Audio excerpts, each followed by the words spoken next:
بسم اللہ الرحمن الرحیم وبہ نستعین سبحانک لا علم لنا الا ما علمتنا انک انت العلیم الحکیم الحمد للہ رب العالمین والصلاة والسلام علی سید المرسلین وعلی آلہ وصحبہ اجمعین ومن تبعہم بإحسان الی یوم الدین اعوذ باللہ من الشیطان الرجیم بسم اللہ الرحمن الرحیم آمن الرسول بما انزل الیہ من ربہ والمؤمنون کل آمن باللہ وملائکتہ وکتبہ ورسلہ لا نفرق بین احد من رسلہ۔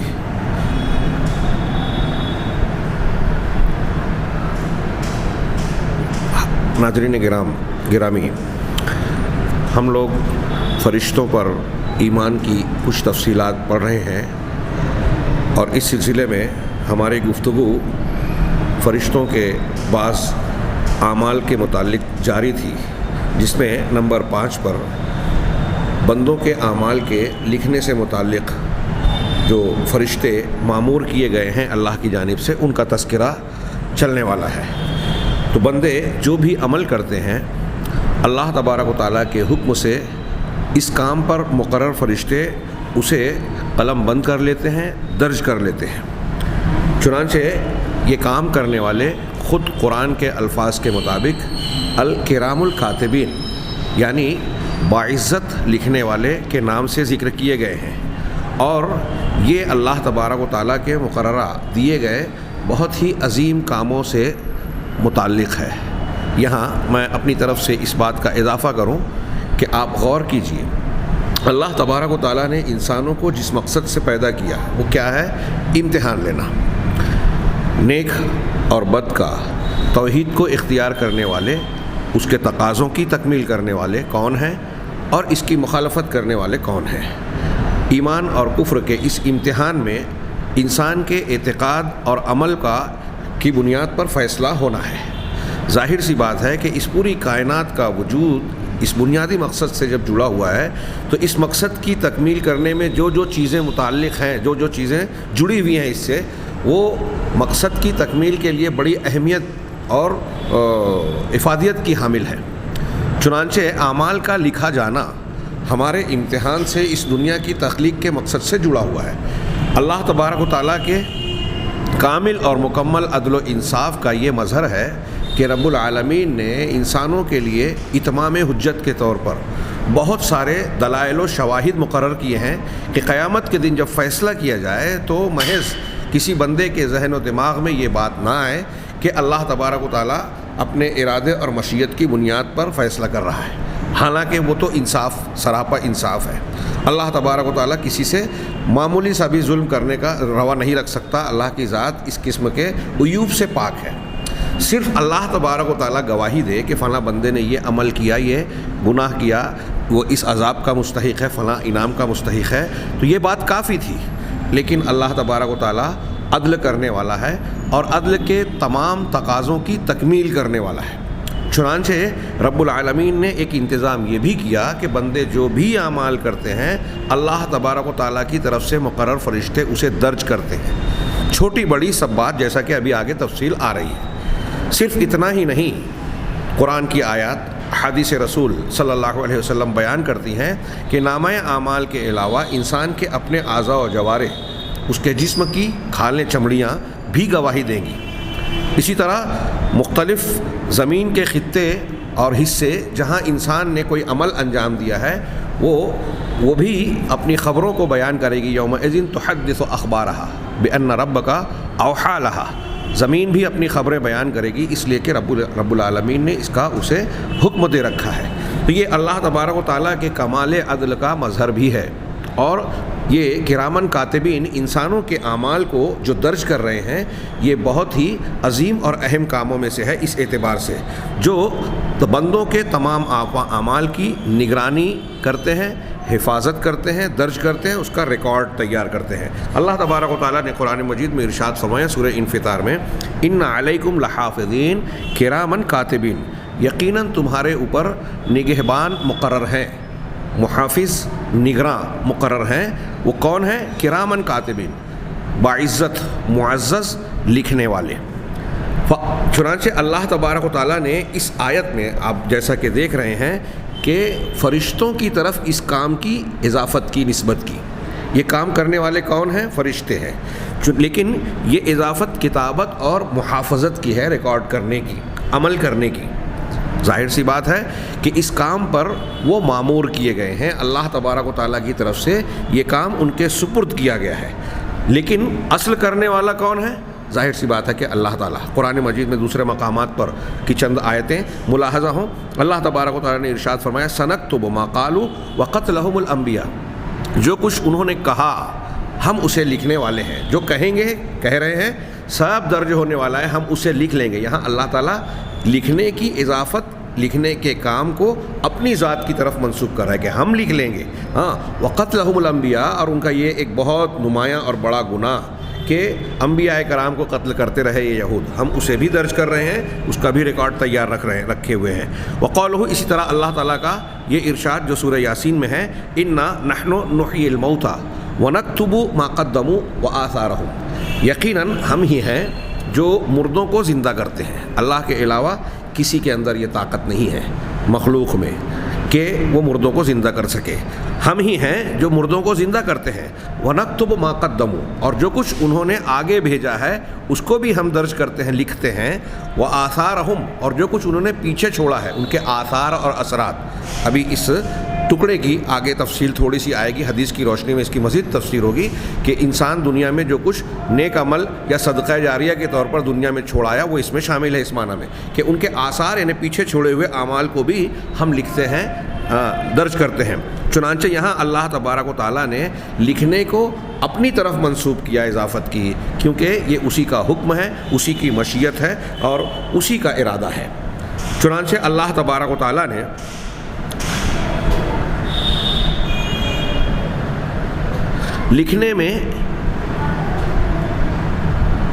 لکھنے کے اس عمل پر بھرپور توجہ دلائی ہے اور اس کا خصوصی حکم دیا ہے۔ اس کو بندوں کو اس کے بارے میں کئی مقامات پر قرآن میں باور کرانا کہ تمہارے ہر عمل کو ہم لکھ رہے ہیں، درج کر رہے ہیں، اس میں جہاں اللہ تبارک و تعالیٰ کے انصاف کے تقاضے کی تکمیل ہے، فرشتوں پر ایمان کے حکمتوں میں بھی یہ بات بیان کی جا سکتی ہے، وہاں ایک دوسرا پہلو یہ ہے کہ بندوں کو اس میں تنبیہ بھی ہے، ان کو آگاہ کیا جا رہا ہے کہ دیکھیے تم کو اللہ تبارک و تعالیٰ سے غافل نہیں ہونا چاہیے، اس غلط فہمی میں مبتلا نہیں ہونا چاہیے کہ کہیں تنہائی یا اندھیرا ہو یا کوئی اور موقع ہو تو اپنے کچھ اعمال کو، کچھ گناہوں کو چھپا سکتے ہو۔ اللہ تبارک و تعالیٰ کے دو نگراں فرشتے ہر وقت تمہارے ساتھ ہیں، جو تمہاری ایک ایک حرکت کو، ارادے اور عمل کو درج کر رہے ہیں۔ اس میں نے اس سے پہلے ایک مثال دی تھی، بیان کیا تھا کہ اگر یہ سوال کیا جائے کہ آپ کو پولیس آپ کے سامنے موجود ہے، گورنمنٹ کے، حکومت کے کچھ کارکنان آپ کو دیکھ رہے ہیں، کیا ایسی شکل میں جب حکومت کے کارکنان آپ کے پاس موجود ہے آپ کسی قانون کی کھلی ہوئی خلاف ورزی کریں گے کیا؟ مثال کے طور پہ ابھی میں نے شاید کسی درس میں بیان کیا تھا کہ گائے کی نسل پر بھی اب پابندی لگ گئی ہے کہ آپ ذبح نہیں کر سکتے۔ اب پولیس کے اہلکار اور حکومت کے لوگ ہیں، کیا آپ ان کے سامنے بیل کو ذبح کریں گے؟ ہاں، سیدھی سی بات ہے کہ نہیں کریں گے۔ یہ حکومت کا اور قانون کا ڈر ہے جو انسان کو اس سے روکتا ہے، اور خاص طور سے ایسی صورت میں جب ہمارے عمل کو اس کے کارکنان دیکھ رہے ہیں یا گورنمنٹ کے کیمرے جو ہے آپ کو دیکھ رہے ہیں۔ آج لوگ بیان کرتے ہیں کہ جہاں کیمرے لگے ہیں وہاں چور چوری نہیں کرتے، یہ دنیا کے لوگوں کا ڈر ہے۔ اب اگر یہ انسان کو یہ یقین ہو جائے کہ اللہ تبارک و تعالیٰ کے معزز فرشتے ہمارے ساتھ ہیں، ہر وقت ہیں، اور ہمارے ایک ایک عمل کو درج کر رہے ہیں، محافظت اور نگرانی کرتے ہوئے اس کو ریکارڈ بنا رہے ہیں، تو کیا ایسا شخص جو واقعی یقین کی حد تک اس بات کو مانے، کیا وہ یہ جرأت کرے گا کہ کسی بھی حالت میں اللہ تبارک و تعالیٰ کے احکامات کی کھلی ہوئی خلاف ورزی کرے؟ اور اگر بشری تقاضے کے مطابق وہ بہک جائے، ان چیزوں سے غافل ہو کر گناہ کا ارتکاب کر بھی لے، تو یہ احساس کہ فرشتوں نے میرے اس عمل کو درج کر لیا، اللہ تبارک و تعالیٰ کے پاس یہ چیز پیش ہوگی، اللہ مجھ سے حساب لے سکتا ہے، یہ اس کو بے چین کرے گی، اسے ابھارے گی اس بات پر کہ اپنی اس غلطی کا کفارہ ادا کرے، اس کو صاف کرے، اللہ کے جناب میں سچی معافی مانگے۔ اور یہی عقیدہ تھا کہ عہد اول کے مسلمانوں سے اگر کوئی خطا سرزد ہو جاتی تھی تو فوراً اپنے آپ کو جناب محمد رسول اللہ صلی اللہ علیہ وسلم کی عدالت میں پیش کرتے تھے کہ اللہ کے رسول مجھ سے فلاں غلطی ہوئی، مجھ پر حد جاری کیجیے، مجھ کو سزا دیجیے، مجھے اس گناہ سے صاف کیجیے۔ یہ فرشتوں پر ایمان، آخرت پر ایمان، اللہ پر ایمان کے اثرات اور نتائج ہوتے ہیں۔ تو یہ اللہ عز و جل نے گویا اس لکھنے کے معاملے کو خصوصی توجہ دی اور بندوں کو توجہ دلائی، ہاں، اور اللہ تبارک و تعالیٰ نے اس کو عمومی طور پر بھی بیان کیا کہ اعمال عباد کو، بندوں کے اعمال کو لکھا جاتا ہے، عمومی طور سے بھی اس کا تذکرہ کیا اور تفصیلی طور پر بھی اس کو بیان کیا وضاحت کے ساتھ۔ اما علی وجہ العموم، عمومی شکل میں جو بیان کیا اس کی مثال اللہ تعالیٰ کا یہ ارشاد ہے سورہ قمر کی آخر کی آیت ہے، وَكُلُّ شَيْءٍ فَعَلُوهُ فِي الزُّبُرِ، کہ ہر وہ کام اور عمل جو وہ لوگ کرتے ہیں، لوگ جس کام کو انجام دیتے ہیں، وہ سب زبر یعنی نوشتوں میں درج ہے۔ زبر تحریر کو کہتے ہیں۔ اب یہاں تو اس کا مفہوم اور تفسیر نامہ اعمال سے کی جائے کہ ان کے نامہ اعمال میں درج ہے، اور بعض علماء اور مفسرین نے اس کو یہ بھی لکھا کہ لوح محفوظ مراد ہے۔ جو بھی ہو، دونوں معنی صحیح ہے کہ لوح محفوظ میں بھی بندے کی تقدیر کے اعتبار سے ہر چیز لکھی ہوئی ہے، چھوٹی بڑی ساری چیزیں، اور جو بندہ جو بھی عمل کرتا ہے وہ اس کے نامہ اعمال میں بھی درج ہوتی ہے۔ نامہ اعمال والا معنی سیاق و سباق کے مطابق زیادہ قرین لگتا ہے، قرین قیاس، کہ ہر چیز جو انہوں نے کی ہے وہ سب کے سب ان کے نامہ اعمال میں درج ہے۔ وَكُلُّ صَغِيرٍ وَكَبِيرٍ مُسْتَطَرٍ، اور ہر بڑی چیز ہو یا چھوٹی چیز، آپ غور کیجئے کہ پہلے جملے میں کیا ہے، کل شیء فعلوہ، ہر وہ عمل جو انہوں نے کیا وہ سب درج ہے، لوح محفوظ میں بھی اور ان کے نامہ اعمال میں بھی درج ہو رہی ہے، ہر چیز کو درج کر رہا ہے اللہ تبارک و تعالیٰ۔ دوسرا جملہ ہے کہ ہر چھوٹی اور بڑی چیز، یعنی چھوٹی سے چھوٹی چیز ہو، قول کی شکل میں، فعل کی شکل میں، عقیدے کی شکل میں، سب چیز اللہ تبارک و تعالیٰ کے حکم سے درج ہو رہی ہے۔ تو یہ آیت اس بات پر دلیل ہے کہ ان کے سارے اعمال لکھے جا رہے ہیں، ہاں، اور مستتر کا معنی ہوتا ہے مکتوب، یعنی لکھا ہوا ہونا۔ اسی طرح اللہ تبارک و تعالیٰ نے خود بندوں کی زبانی میدان محشر کا ایک قول نقل کیا کہ بندہ کہے گا مال ھذا الکتاب، جب نامہ اعمال اس کے ہاتھ میں دیا جائے گا، خاص طور سے مجرم کو، ہاں، تو وہ کہے گا مال ھذا الکتاب لا یغادر صغیرۃ ولا کبیرۃ الا احصاها ووجدوا ما عملوا حاضرا، کہہ رہے ہیں کہ اس کتاب کا کیا معاملہ ہے کہ یہ کوئی بھی چھوٹی ہو، نہ چھوٹی چیز کو اور نہ بڑی چیز کو، کسی کو بھی نہیں چھوڑا، الا احصاها، سب چیزوں کو شمار کر رکھا ہے، ووجدوا ما عملوا حاضرا، جو کچھ انہوں نے عمل کیا تھا دنیا میں سارے اعمال کو وہ اپنے سامنے موجود پائیں گے۔ یہاں اللہ تبارک و تعالیٰ نے کہا ہے الا احصاها، سب کو شمار کر رکھا۔ احصاء کا معنی ہوتا ہے وہ اتیان الشیء بحذافیرہ،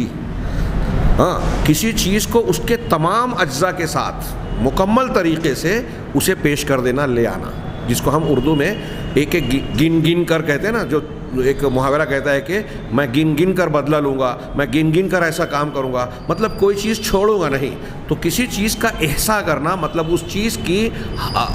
ایک ایک پہلو کو، ایک ایک زاویے کو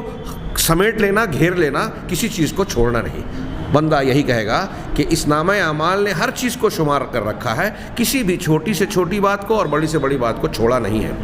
تو احصاء کا معنی آ جانے کے بعد یہ معلوم ہوا کہ عمومی طور پر بندے کے سارے اعمال نامہ اعمال میں درج ہوں گے۔ اللہ تبارک و تعالیٰ کا یہ بھی ارشاد ہے سورہ جاثیہ میں کہ ھذا کتابنا ینطق علیکم بالحق۔ اس سے پہلے کی آیتیں آپ دیکھیے، قرآن میں دیکھیے، وَتَرَىٰ كُلَّ أُمَّةٍ جَاثِيَةً، ہر امت کو تم گھٹنے کے بدلے دیکھو گے، ہاں، ہر امت اپنے نامہ اعمال کی طرف بلائی جائے گی۔ كُلُّ أُمَّةٍ تُدْعَىٰ إِلَىٰ كِتَابِهَا اليوم تجزون ما کنتم تعملون۔ اس کے بعد اللہ نے فرمایا کہ ھذا کتابنا ینطق علیکم بالحق، یہ ہماری کتاب ہے، یعنی لکھا ہوا تیار کیا ہوا نامہ اعمال، جو ینطق علیکم بالحق، جو تمہارے سامنے حق بات یعنی سچی بات بیان کر رہی ہے، بالکل سچ بیان کر رہی ہے، بول رہی ہے۔ انا کنا نستنسخ ما کنتم تعملون، جو کچھ تم عمل کرتے تھے ہم اسے لکھوا لیتے تھے۔ یہ اللہ تعالیٰ کی طرف سے کہا جائے گا کہ تمہارا یہ نامہ اعمال جو تمہارے سامنے پیش کیا گیا ہے بالکل سچ سچ بیان کر رہا ہے، بول رہا ہے، اور یہ وہ چیز ہے جسے ہم تمہارے اعمال کے جو بھی تم سے سرزد ہوتا تھا اس کو درج کرواتے تھے، لکھواتے تھے۔ یہ آیت عموم کا معنی دے رہی ہے کہ اللہ تبارک و تعالیٰ کے یہاں ہر چیز لکھی ہوئی ہے، اور فرشتے، ایک بات یہ بھی کہ فرشتے ان میں سے کوئی بھی بات اپنی جانب سے نہیں لکھتے، بلکہ جس طریقے پہ جس شکل و صورت میں وہ حاصل ہو رہی ہے، آپ جو عمل کر رہے ہیں وہ عمل، اور جس نیت سے کر رہے ہیں، جس مقصد سے کر رہے ہیں، اس مقصد کے ساتھ اسی شکل و صورت میں درج کرتے ہیں فرشتے۔ اللہ تعالیٰ نے ارشاد فرمایا فَمَن يَعْمَلْ مِثْقَالَ ذَرَّةٍ خَيْرًا يَرَهُ، جو شخص ذرہ برابر بھی نیکی کرے گا، خیر کرے گا، بھلائی کا کام کرے گا، یرہ اسے دیکھے گا، اس کا سامنا کرے گا۔ وَمَن يَعْمَلْ مِثْقَالَ ذَرَّةٍ شَرًّا يَرَهُ، اور جو ذرہ برابر شر اور برائی کے کام کو انجام دے گا وہ اس کا بھی سامنا کرے گا، اسے بھی اپنے سامنے پائے گا۔ فَهَذَا تعمیم، یہ تعمیم ہے، یعنی اس میں عمومیت کا معنی پایا جاتا ہے کہ یہ فرشتے ہر چیز کو لکھتے ہیں۔ علی وجہ العموم اللہ تبارک و تعالیٰ نے قرآن کی کئی آیتوں میں، جس میں سے بعض کو بطور مثال پیش کیا گیا، عمومی طور پر اس کو بیان کیا۔ کچھ آیتیں ایسی ہیں جو بتاتی ہیں کہ یہ تفصیلی طور پر اللہ تبارک و تعالیٰ کے فرشتے چیزوں کو قلم بند کرتے ہیں، درج کرتے ہیں، ریکارڈ بناتے ہیں، اور یہ بھی بیان کرتی ہیں وہ دلیل نصوص کہ وہ کیا لکھتے ہیں۔ چنانچہ سب سے پہلی بات اس سلسلے میں نمبر وار بتایا کہ تفصیل سے کن کن چیزوں کو، کن کن پہلوؤں کو قرآن و حدیث نے بتایا کہ فرشتے ان چیزوں کو بھی درج کرتے ہیں۔ تو بتایا کہ قول اور کلام، ایک چیز انسان جو بات بولتا ہے زبان سے، جو کلام کرتا ہے، وہ فرشتے درج کرتے ہیں۔ اللہ تبارک و تعالیٰ کا ارشاد ہے اِذْ يَتَلَقَّى الْمُتَلَقِّيَانِ عَنِ الْيَمِينِ وَعَنِ الشِّمَالِ قَعِيدٌ، جب دو لینے والے لے لیتے ہیں، اِذْ يَتَلَقَّى الْمُتَلَقِّيَانِ عَنِ الْيَمِينِ وَعَنِ الشِّمَالِ، جو دائیں اور بائیں جانب ہوتے ہیں۔ اس کے بعد اللہ نے کیا کیا؟ مَا يَلْفِظُ مِنْ قَوْلٍ إِلَّا لَدَيْهِ رَقِيبٌ عَتِيدٌ، بندہ زبان سے کوئی ایک لفظ بھی نہیں نکالتا مگر اس کے پاس ایک نگراں تیار ہوتا ہے۔ یعنی جو الفاظ زبان سے، منہ سے بندے کے نکلتے ہیں، جو کلام کرتا ہے، ایک ایک لفظ کو وہ نگراں فرشتہ درج کر لیتا ہے، لکھ لیتا ہے۔ یہاں اس آیت میں کہہ رہے ہیں کہ من قولن میں من جنس کا ہے، تو معنی اس کا یہ ہوگا کہ ای شیء یکون من الکلام، کہ کلام کی جو بھی شکل ہوتی ہے، جو بھی چیز ہوتی ہے، سب چیز کو فرشتے درج کر لیتے ہیں، کسی بھی بات کو چھوڑتے نہیں ہیں۔ نمبر 2، یہ اقوال کو اس دلیل سے یہ بتایا انہوں نے کہ زبان سے جو بندہ کہتا ہے وہ سب درج ہوتا ہے۔ دوسری چیز کہ اعمال صالحہ اور اعمال طالحہ، اچھے اعمال اور برے اعمال، دونوں کو بھی یہ فرشتے تفصیلی طور پر درج کرتے ہیں، جیسا کہ اللہ تعالیٰ کا ارشاد ہے فَمَن يَعْمَلْ مِنَ الصَّالِحَاتِ وَهُوَ مُؤْمِنٌ فَلَا كُفْرَانَ لِسَعْيِهِ وَإِنَّ لَهُ لَكَاتِبُونَ۔ سورہ انبیاء کی آیت نمبر 94 ہے کہ جو شخص صالحات یعنی نیک اعمال میں سے کوئی کام کرتا ہے اس حالت میں کہ وہ مومن ہو، ایمان کی حالت میں جو بھی کوئی بھی نیکی کا کام کرتا ہے تو ایسے آدمی کی کوشش کی ناقدری نہیں ہوتی۔ فَلَا كُفْرَانَ لِسَعْيِهِ، اس کی کوشش اور اس کے عمل کی ناقدری نہیں ہوتی، اس کا انکار نہیں ہوتا۔ وَإِنَّ لَهُ لَكَاتِبُونَ، اور ہم اس عمل کو چھوٹے سے چھوٹا ہو، بڑے سے بڑا ہو، نیک عمل جو ہے اس کو ہم لکھنے والے ہیں۔ یہ آپ اس آیت کے معنی اور مفہوم کو دیکھ رہے ہیں کہ یہاں صالحات کی تخصیص ہے، یعنی خصوصیت کے ساتھ اس میں نیک اعمال کے درج کرنے کا تذکرہ ہے۔ یہاں برائیوں کا ذکر اس آیت میں نہیں ہے، لیکن برے اعمال کے لکھنے کا بھی ذکر دوسرے مقامات پر ہے۔ اسی طریقے سے جیسے اللہ تبارک و تعالیٰ کا ارشاد ہے وَقَالُوا مَا لِهَٰذَا الْكِتَابِ لَا يُغَادِرُ صَغِيرَةً وَلَا كَبِيرَةً إِلَّا أَحْصَاهَا۔ یہ سورہ کہف کی آیت ہے کہ مجرم کے سامنے جب یہ نامہ اعمال اس کے ہاتھ میں دیا جائے گا تو وہ یہ بات کہے گا، یہ گناہوں کے تعلق سے بطور افسوس اور حسرت کے بندہ یہ کہے گا کہ ہائے افسوس، اس کتاب کا کیا معاملہ ہے، اس نامہ اعمال میں تو میری ساری حرکتیں درج ہیں، جو کچھ میں نے کارستانیاں کی تھی کوئی چیز چھوڑی نہیں گئی ہے۔ اب ایک دوسری بات اس ضمن میں یہ کہہ رہے ہیں کہ فرشتے نیک اعمال کو جو باریک سے باریک ہوں اس کی تفصیل کے ساتھ لکھتے ہیں، علل اجمال نہیں۔ کچھ لوگ کہہ سکتے ہیں کہ بھائی ٹھیک ہے فلاں عمل کیا تو اس کو موٹے طور پر لکھ لیا گیا، تفصیلی طور پر نہیں لکھا گیا، نہیں، بلکہ اسے تفصیلی طور پر لکھتے ہیں۔ سورہ توبہ کی ایک لمبی آیت کو بطور دلیل یہاں پیش کیا گیا ہے۔ اللہ تبارک و تعالیٰ کا یہ ارشاد ہے، ما کان لأہل المدینۃ ومن حولهم من الاعراب ان يتخلفوا عن رسول ولا يرغبوا بانفسهم عن نفسه ذلك بانهم لا يصيبهم ظمأ ولا نصب ولا مخمصة في سبيل الله ولا يطؤون موطئا يغيظ الكفار ولا ينالون من عدو نيلا الا كتب لهم به عمل صالح ان الله لا يضيع اجر المحسنين۔ آیت کا ترجمہ ہوگا کہ اہل مدینہ کو اور ان کے ارد گرد بسنے والے دیہاتیوں کو یہ زیبا نہیں ہے، یہ لائق نہیں ہے، یہ لائق نہیں تھا کہ اللہ کے رسول کو چھوڑ کر پیچھے رہ جاتے۔ غزوہ تبوک کے تناظر میں یہ آیت نازل ہوئی جب اللہ کے رسول صلی اللہ علیہ وسلم سفر لمبا تھا، شدت کی گرمی کا، جو عرب کی اور مدینہ کی سخت شدید گرمی کا موسم ہوتا ہے، اس شدید گرمی میں وسائل کی قلت کے ساتھ، خشک سالی کے ساتھ لوگ جو ہے لوگوں کے سامنے یہ سفر درپیش تھا، اور ایک بڑا اور اہم سفر تھا۔ تبوک جو مدینہ سے بہت لمبے فاصلے پر 800-900 کلومیٹر یا اس سے کچھ زیادہ ہے لگ بھگ، وہ سفر تھا۔ یہاں اللہ کے رسول صلی اللہ علیہ وسلم نے ہر مستطیع کے لیے گویا یہ اعلان کیا تھا کہ اس میں شریک ہونا ضروری ہے مومنوں کے لیے، لیکن اس میں جو اہل نفاق تھے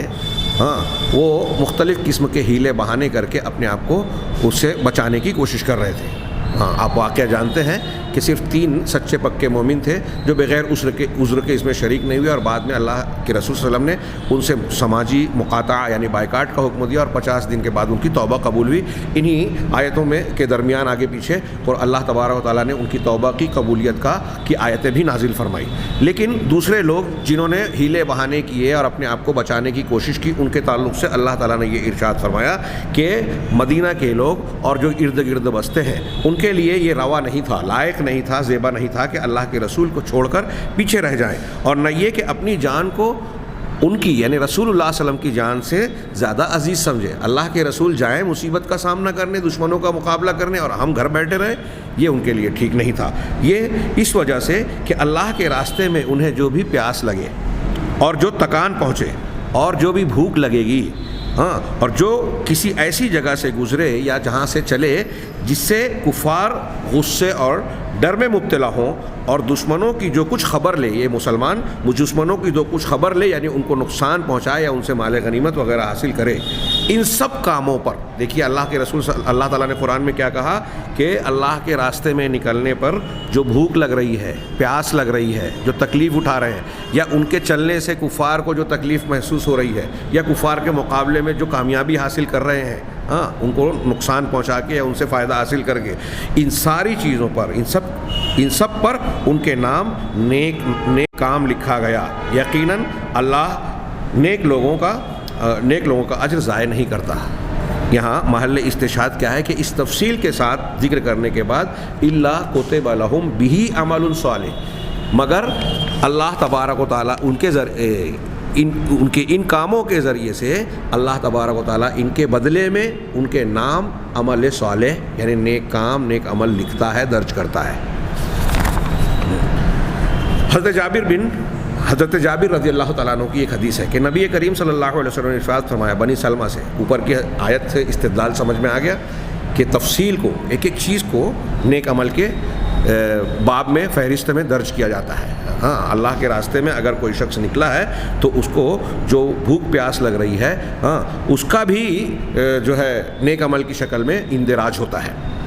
اسی طرح حضرت جابر رضی اللہ تعالیٰ عنہ کی ایک روایت ہے کہ نبی کریم صلی اللہ علیہ وسلم نے بنی سلمہ کے لوگوں کو کہا، جب آپ کو یہ خبر پہنچی کہ وہ لوگ اپنے گھروں سے منتقل ہو کر اپنے گھروں کو جہاں وہ رہتے تھے مسجد نبوی سے وہ کافی دور تھا، تو مسجد سے دوری کی بنا پر ان کا یہ ارادہ بنا کہ ہم ان گھروں کو چھوڑ کر مسجد سے قریب اپنا گھر بنا لیں۔ تب نبی کریم صلی اللہ علیہ وسلم نے ارشاد فرمایا، یا بنی سلمہ دیارکم تکتب آثارکم، دیارکم تکتب آثارکم۔ آپ کے اس فرمان کا مطلب یہ تھا کہ مسجد کی طرف تم اپنے گھروں سے جو چل کر آتے ہو، تمہارے قدم چلتے ہیں تو تمہارے قدم یہ مسجد کی طرف جو آتے ہیں اس کو تمہارے نیک عمل کے طور پر درج کیا جاتا ہے، لکھا جاتا ہے۔ یعنی آپ اگر نماز کے لیے چل کر جا رہے ہیں تو مسجد کے لیے جو آپ قدم بڑھاتے ہیں اس کا آپ کو اجر و ثواب ملتا ہے۔ اللہ کے نبی صلی اللہ علیہ وسلم کا فرمان یہ بھی ہے کہ ما من عبد مسلم یتوضأ فیحسن الوضوء ثم یمشی الی الصلاۃ الا کتب اللہ عز وجل بکل خطوۃ یخطوها حسنہ، کہ کوئی بھی بندہ وضو کرتا ہے اور اچھی طرح وضو کرتا ہے پورے آداب کے ساتھ میں، اطمینان کے ساتھ میں، پھر نماز کے لیے چلتا ہے، تو ایسے چلنے پر اللہ عز و جل اس کے ہر قدم پر جسے وہ آگے بڑھاتا ہے ایک نیکی لکھتا ہے، وَيَرْفَعُ لَهُ بِهَا دَرَجَةً، یا اس کے ذریعے سے اللہ تبارک و تعالیٰ ایک ایک قدم کے بدلے میں ایک ایک درجے کی بلندی عطا کرتا ہے، اس کو بلند کرتا ہے، اور يُكَفِّرُ عَنْهُ بِهَا خَطِيئَةً، یا اس کے ذریعے سے ایک ایک قدم کے بدلے میں اللہ تبارک و تعالیٰ اس کی ایک ایک غلطی کی معافی دیتا ہے، اس کے گناہ کو معاف کرتا ہے۔ یہ حدیث اس بات کا تقاضا کرتی ہے کہ بندہ ہر وہ قدم جو اٹھاتا ہے اور جو رکھتا ہے، اپنا پیر اٹھا کر پیر رکھ رہا ہے زمین پر، اس کے بدلے میں اللہ تبارک و تعالیٰ اس کی نیکی کو لکھ رہا ہے۔ یعنی اس سے پتہ چلا کہ معاملات میں، کاموں میں جو چھوٹی چھوٹی باتیں بھی ہیں، دقیق امور بھی ہیں، رب العالمین کے یہاں اسے بھی نیکی کے طور پر درج کیا جاتا ہے، اور جب نیکی کے طور پر درج کیا جاتا ہے تو گناہ کے طور پر بھی درج کیا جاتا ہے۔ اسی طرح برے اعمال کو بھی اللہ تبارک و تعالیٰ نے اس کی تفاصیل کے ساتھ بیان کیا کہ اسے بھی تفصیل کے ساتھ لکھا جاتا ہے۔ جیسے اللہ تعالیٰ کا یہ ارشاد، لقد سمع اللہ قول الذین قالوا ان اللہ فقیر ونحن اغنیاء سنکتب ما قالوا وقتلهم الانبیاء بغیر حق، کہ اللہ تبارک و تعالیٰ نے ان لوگوں کی بات کو سن لیا جو یہ کہتے ہیں کہ اللہ نعوذ باللہ محتاج ہے، فقیر ہے، اور ہم مالدار اور غنی ہیں۔ عنقریب جو کچھ وہ کہہ رہے ہیں ہم نے اسے لکھ لیا، ہم اسے لکھ لیں گے، اور ان کے ناحق قتل انبیاء کو ناحق قتل کرنے کو بھی ہم درج کر لیں گے۔ اسی طرح اللہ تبارک و تعالیٰ نے ارشاد فرمایا، افرأیت الذی کفر بآیاتنا وقال لأوتین مالا وولدا اطلع الغیب او اتخذ عند الرحمن عہدا کلا سنکتب ما یقول ونمد له من العذاب مدا۔ یہاں بھی آپ اس آیت میں بھی دیکھیں کہ اللہ تبارک و تعالیٰ نے کافروں کو جو اللہ کی آیتوں کا انکار کر رہے ہیں اور یہ کہتے ہیں کہ مجھ کو بڑے مال اور اولاد دیے گئے اور میرا ایسا معاملہ ہے، میں تو ایسا ہوں، اللہ کے یہاں چہیتا ہوں، کامیاب ہوں، کیا تو اللہ نے کہا کہ کیا انہوں نے رحمان سے کوئی عہد و پیمان لے رکھا ہے؟ وہ جو کچھ کہہ رہے ہیں ہم اسے لکھ رکھیں گے اور ان کو عذاب میں ڈالیں گے۔ اللہ تبارک و تعالیٰ کا یہ بھی ارشاد ہے، وَجَعَلُوا الْمَلَائِكَةَ الَّذِينَ هُمْ عِبَادُ الرَّحْمَنِ إِنَاثًا أَشَهِدُوا خَلْقَهُمْ سَتُكْتَبُ شَهَادَتُهُمْ وَيُسْأَلُونَ۔ اسی طرح اللہ تبارک و تعالیٰ کا ارشاد ہے، وَيَقُولُونَ طَاعَةٌ، اور وہ کہتے ہیں کہ ہم آپ کی اطاعت میں ہیں، فَإِذَا بَرَزُوا، پھر جب آپ کے پاس سے اٹھ کر باہر جاتے ہیں، فَإِذَا بَرَزُوا مِنْ عِنْدِكَ بَيَّتَ طَائِفَةٌ مِّنْهُمْ غَيْرَ الَّذِي تَقُولُ، تو اب ان میں سے ایک گروہ ایسا ہے جو آپ کی مجلس میں جو بات کہتا تھا، آپ کے پاس سے ہٹ جانے کے بعد اس سے الگ مشورے کرتا ہے، الگ سرگوشیاں کرتا ہے۔ واللہ یکتب ما یبیتون، اور وہ جو کچھ ان کی راتوں کی جو کچھ بات چیت ہے، چوری چھپے وہ جو کچھ بات چیت کر رہے ہیں، اللہ سب کچھ لکھ رہا ہے۔ اللہ تبارک و تعالیٰ نے یہاں ارشاد فرمایا کہ چوری چھپے رات کے اندھیرے میں یہ منافقین جو آپ کے خلاف مشورے کر رہے ہیں، جو کچھ لکھ رہے ہیں، جو کہہ رہے ہیں، اللہ تبارک و تعالیٰ ان کے ایک ایک برائی کو درج کر رہا ہے۔ چنانچہ اس سے معلوم ہوا کہ اعمال کا لکھا جانا، نیک عمل ہو یا برا عمل، ان کی تمام تفاصیل پر مشتمل ہے، اس میں سے کوئی بھی چیز چھوڑی نہیں جاتی۔ اب ایک اہم مسئلہ یہ ہے کہ جو دل کے اعمال ہیں، انسان دل میں جو عمل کرتا ہے، کیا فرشتے ان کو بھی لکھتا ہے؟ یعنی دل میں جو ارادے آتے ہیں، جو خیالات آتے ہیں، دل کے ارادے کی دو شکلیں ہیں۔ ابھی ہم آگے آمن الرسول کے آگے جو لا یکلف اللہ نفسا الا وسعہا اور اس آیت کے شان نزول میں پڑھیں گے کہ اللہ تبارک و تعالیٰ ان باتوں پر انسان کا محاسبہ نہیں کرے گا، حساب نہیں لے گا جو وسوسے کی شکل میں آتے ہیں اور انسان اس کو باہر جھٹک دیتا ہے۔ تو جو وسوسہ اور کھٹک کی شکل میں آتا ہے، خیال آتا ہے، لیکن انسان اس خیال کو اپنے دل میں پنپنے بڑھنے نہیں دیتا، وہ معفو عنہ ہے، وہ انسان کے اختیار کے باہر کی چیز ہے۔ لیکن جو چیزیں اختیاری ہیں، آپ دل میں اس کو چلاتے ہیں، اس پر غور و فکر کرتے ہیں، منصوبہ بندی کرتے ہیں، یا جس کو ہم عزم کہیں، اس پر عزم کر لیتے ہیں، تو یہ اب دل کے عمل کی شکل اختیار کر جاتا ہے۔ جیسے اللہ کا خوف دل میں ہوتا ہے، اللہ پر بھروسہ دل میں ہوتا ہے، ایسے ہی برے خیالات یا بری بات کا عزم کرنا، اس کی پلاننگ کرنا، یہ دل کے اعمال میں شامل ہو سکتا ہے۔ چنانچہ دل کے اعمال اور وہ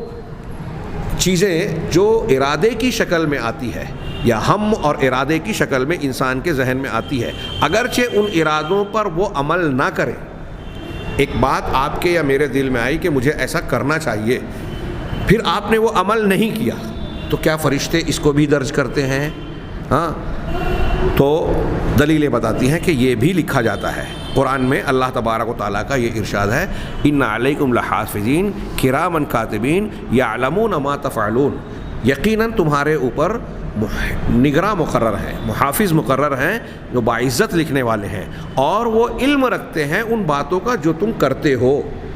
اب چاہے ہم زبان سے کر رہے ہیں، اعضاء و جوارح سے کر رہے ہیں، یا دل سے کوئی عمل کر رہے ہیں، یہ یعلمون ما تفعلون میں سب شامل ہے کہ وہ فرشتے جو لکھنے کے کام پر مقرر کیے گئے ہیں وہ ہمارے ظاہر باطن ہر عمل سے بخوبی واقف ہو جاتے ہیں۔ تو اب یہ تفعلون کہہ رہے ہیں کہ یہ عام ہے، جو اس کے تمام افراد کو، کاموں کے تمام اجزاء کو، جس قسم کا فعل ہوتا ہے، ظاہری فعل ہو باطنی فعل ہو، ان تمام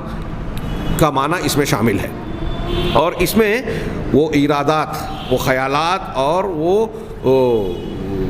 تصورات بھی شامل ہے جو بندے کے ذہن و دماغ میں آتے ہیں، اس کے دل میں آتے ہیں، اور ان ارادات اور خیالات کو بھی فرشتے جانتے ہیں اور نامہ اعمال میں درج کرتے ہیں۔ اس کی اور بھی خصوصی دلیلیں موجود ہیں، جیسے مثال کے طور پہ اللہ تعالیٰ کا یہ ارشاد، ام یحسبون انا لا نسمع سرهم ونجواهم،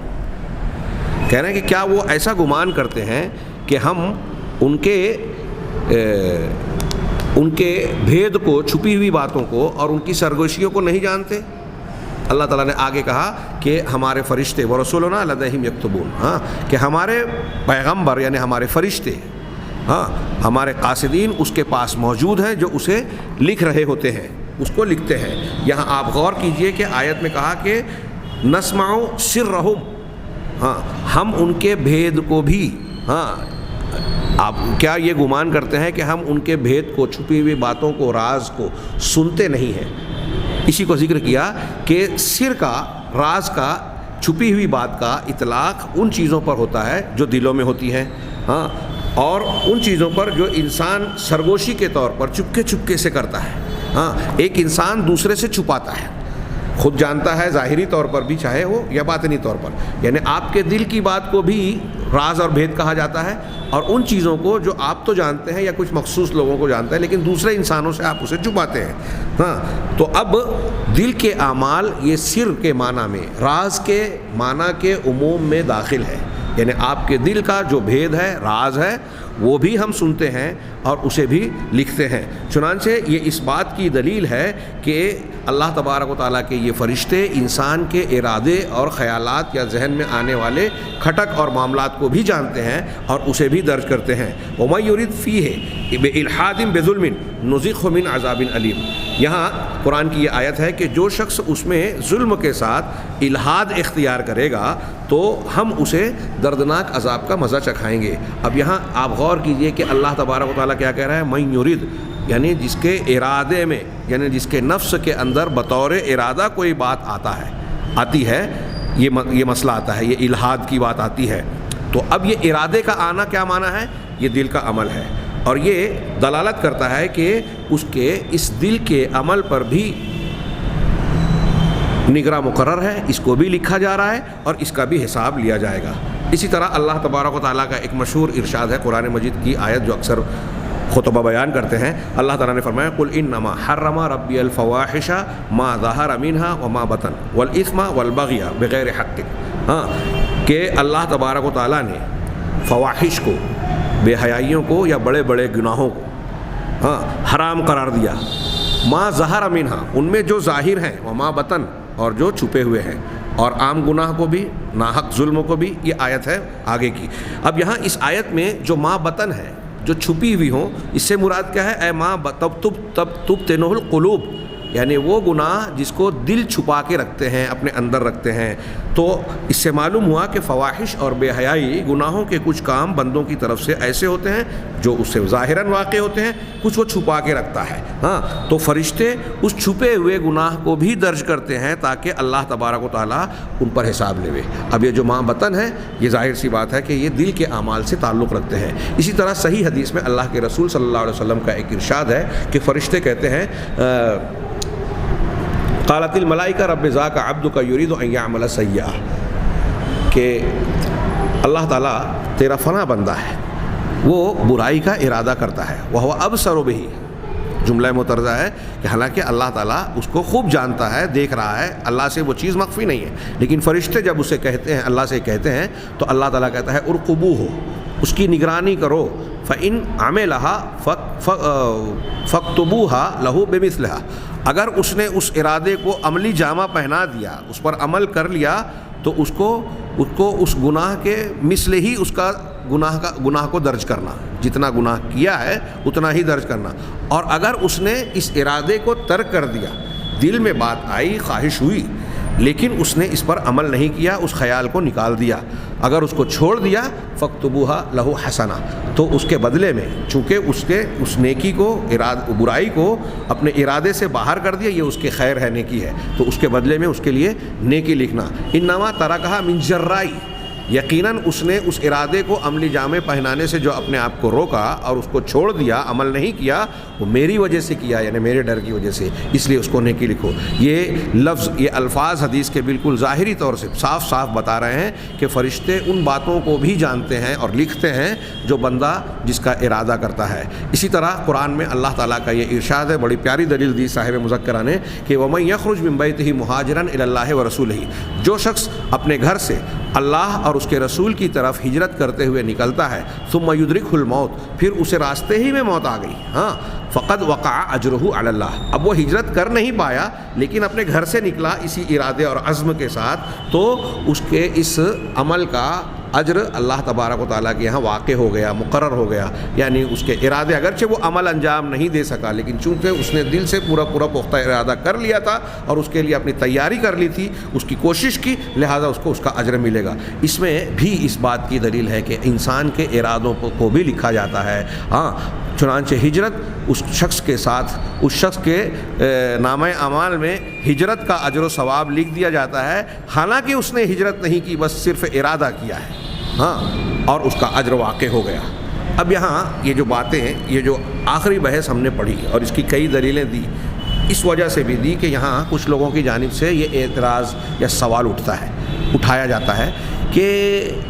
کیا فرشتوں کو بھی یہ قدرت ہے؟ ہم تو یہ جانتے ہیں کہ اللہ تبارک و تعالیٰ دلوں کے بھید کو جانتا ہے، علیم بما فی الصدور،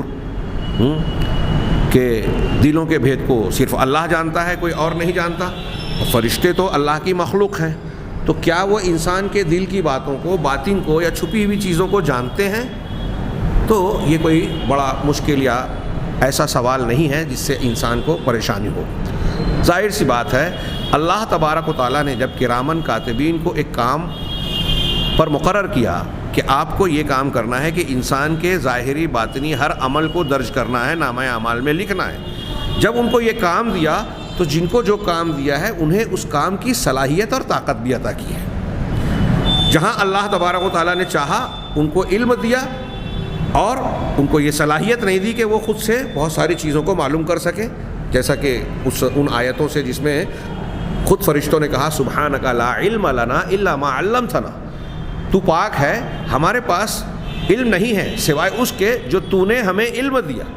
تو اس سے یہ بھی پتہ چلا کہ فرشتوں کے پاس علم ہے، کتنا علم ہے؟ جتنا اللہ نے دیا، اور ان کے اندر وہ کچھ جاننے کی صلاحیت ہے جو کچھ اللہ تبارک و تعالیٰ نے جاننے کی صلاحیت انہیں عطا کی ہے کہ تمہیں یہ جان کر اس طریقے سے یہ کام کرنا ہے۔ اس میں کوئی غلطی نہیں کرتے، اس میں کوئی کمزوری نہیں دکھاتے، کوئی کوتاہی نہیں ہوتی۔ انسان کچھ کام کو جانتے ہوئے بھی کچھ کام بگاڑ دیتا ہے، فرشتوں سے یہ معاملہ نہیں ہوتا، اس لیے کہ اللہ تبارک و تعالیٰ کی طرف سے ہر فرشتے کو جس کام کا ذمہ دار بنایا گیا ہے اس کام کی پوری قدرت اور صلاحیت دی گئی ہے۔ اس میں انہوں نے تھوڑی سی تفصیل بیان کی ہے، میں صرف 2 جملہ ان کا پیش کر رہا ہوں جو جس سے مقصد حاصل ہو جاتا ہے، وہ یہ کہ یہ غیب ہے، ہم اس کا جواب یہ دیں گے کہ یہ غیب ہے ہاں اس شخص کے لیے، انسان کے دل کی باتیں، باطن کی باتیں، علیم بما فی الصدور والی جو بات میں جو سوال کی شکل میں آیا اس کا جواب دیتے ہوئے کہہ رہے ہیں کہ یہ غیب اس کے لیے ہے جس کے بارے میں اللہ تبارک و تعالیٰ نے یہ ارادہ کیا کہ اس کو اس سے مطلع نہ کرے۔ جن لوگوں سے کو بے خبر رکھا ہے ان کے لیے غیب ہے، رہے وہ فرشتے جو کتابت دل کے اعمال کو لکھنے کے مکلف ہیں، دل کے اعمال کو لکھنے کی ذمہ داری جنہیں سونپی گئی ہے، تو ان کے حق میں اللہ نے اسے غیب نہیں رکھا، بلکہ ان کو اللہ تبارک و تعالیٰ نے یہ صلاحیت دی کہ وہ انسان کی ان باتوں کو جان سکیں، سمجھ سکیں، ان کے ارادوں اور وسوسوں کو بھی جان سکیں۔ اب وہ کیسے اس سے مطلع ہوتے ہیں، یہ اطلاع رکھتے ہیں، یہ ہمارے لیے نامعلوم ہے، غیر معروف ہے، اور اس پر کوئی وضاحت سے دلیل ہمارے پاس موجود نہیں ہے۔ اللہ تبارک و تعالیٰ نے ان کو یہ صلاحیت دی ہے، لہذا وہ اس غیب کو، دل کے بھید کو، دل کے ارادوں کو جان جاتے ہیں، اتنا ہم کو ماننا چاہیے۔ قرآن و حدیث کے دلائل کا یہی تقاضا ہے، اور اس کو سمجھنے کے لیے ہم ان چیزوں پر بھی غور کر سکتے ہیں کہ اللہ تبارک و تعالیٰ نے اپنی بعض مخلوق کو بعض خصوصیات اس طرح کی دی ہے۔ خود جن اور شیاطین، جن کو جن اسی لیے کہا جاتا ہے کہ وہ مخلوق ہے، دکھائی نہیں دیتی، وہ بھی کئی شکلیں اختیار کر سکتی ہیں، قرآن و حدیث سے ثابت ہے۔ اسی طریقے سے شیاطین کے تعلق سے خود اللہ کے نبی صلی اللہ علیہ وسلم کا ارشاد ہے، ان الشیطان یجری من الانسان مجری الدم، کہ شیاطین انسان کے جسم کے اندر خون کے بہنے کی طرح رگوں میں خون کے ساتھ بہتے ہیں۔ اب شیاطین کو یہ قدرت اللہ تبارک و تعالیٰ نے دی، تو فرشتے تو اس سے زیادہ اس بات کے مستحق ہیں۔ تو اللہ کی مشیت کے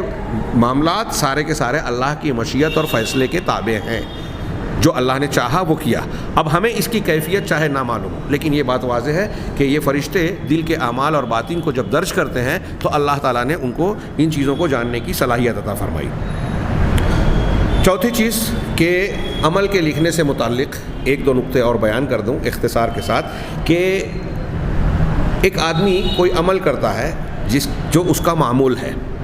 اگر معمول کے عمل میں کوئی رکاوٹ ایسی پڑ جائے جس میں انسان بندے کی اپنی کوتاہی نہیں ہے، جیسے کوئی بیماری ہو گئی یا سفر اور مرض یا کسی اور عارضے کی وجہ سے وہ شخص وہ عمل نہیں کر سکتا جو تندرستی کی حالت میں اور اپنے گھر مقیم ہونے کی حالت میں انجام دیتا تھا، تو اللہ تبارک و تعالیٰ کی طرف سے ان اعمال کو بھی جو وہ نہیں کر سکا لیکن اس کا معمول ہے اور اس کا ارادے میں شامل ہے، اللہ تبارک و تعالیٰ اس کا وہ اجر بھی لکھتا ہے جو عذر کی وجہ سے اس سے چھوٹ گیا۔ چنانچہ بخاری کی حدیث ہے کہ اللہ کے رسول صلی اللہ علیہ وسلم نے فرمایا کہ جب اذا مرض العبد او سافر کتب له مثل ما کان یعمل مقیما صحیحا، کہ جب کوئی بندہ بیمار پڑ جائے یا مسافر ہو تو اس کے عمل کو ویسے ہی لکھا جاتا ہے، اسی کے مثل لکھا جاتا ہے جیسا کہ وہ اپنے اقامت اور صحت کی حالت میں کیا کرتا تھا۔ 5ویں چیز اس سلسلے کی یہ ہے کہ اجر کو بڑھا کر لکھنا۔ اللہ کے نبی اللہ تبارک و تعالیٰ نے بندوں کے لیے جو انعام دیا کہ آپ اگر 1 نیکی کرو گے تو اس کا کم سے کم 10 گنا ملے گا، اور کچھ چیزوں کو اور بڑھا کر اس کا اجر دیا جاتا ہے۔ اللہ عز و جل کا ارشاد ہے کہ جب میرا بندہ کسی برائی کا ارادہ کرے تو اس کو اتنا ہی لکھو جتنا اس نے اس پر عمل کیا۔ ہاں، اگر وہ عمل کرتا ہے تو اس کو 1 برائی لکھو، لیکن اگر اس نے نیکی اگر اس نے نیکی کا ارادہ کیا اور اس پر عمل نہیں کیا تو اس کے ارادے کی بنیاد پر اس کی 1 نیکی درج کرو، اور اگر اسے عمل میں لے آیا تو اس کو 10 گنا بنا کر لکھو، 1 کے بدلے 10۔ اللہ تبارک تعالیٰ نے امت محمدیہ کو انعام دیا کہ 5 نمازیں پڑھو گے 50 کا ثواب ملے گا، رمضان کے 1 مہینے کا اور شوال کے 6 روزے رکھو گے تو یہ 1 مہینے کا 10 کے برابر، 10 مہینے کے برابر، اور وہ 6 روزہ 2 مہینے کے برابر پورے سال کے روزے کا ثواب ملے گا، 1 کا 10۔ تو اللہ تبارک و تعالیٰ کی طرف سے بندوں کے اعمال کو بڑھا کر، یعنی نیک اعمال کے حسنات کو گنا در گنا بڑھا کر درج کیا جاتا ہے۔ اسی طریقے سے 6ٹھی بات انہوں نے یہ بیان کی کہ آثار الاعمال، اعمال کے جو آثار ہیں، میرا خیال ہے کہ اس میں 2-3 نقطے ہیں. ہمارے آج کے درس کا وقت کچھ زائد ہو گیا ہے. یہ 2-3 نکات انشاءاللہ آگے کے ایک مضمون سے جوڑ کر ہم کتابت اعمال سے متعلق جو ہے اس کو انشاءاللہ آئندہ دروس میں بیان کریں گے. اللہ تبارک و تعالیٰ سے دعا ہے کہ وہ ہمیں نیکی کی توفیق عطا فرمائے, دین پر چلنے اور اسی پر ایمان پر ہمیں مرنے کی توفیق عطا فرمائے. وآخر دعوانا الحمدللہ رب العالمین.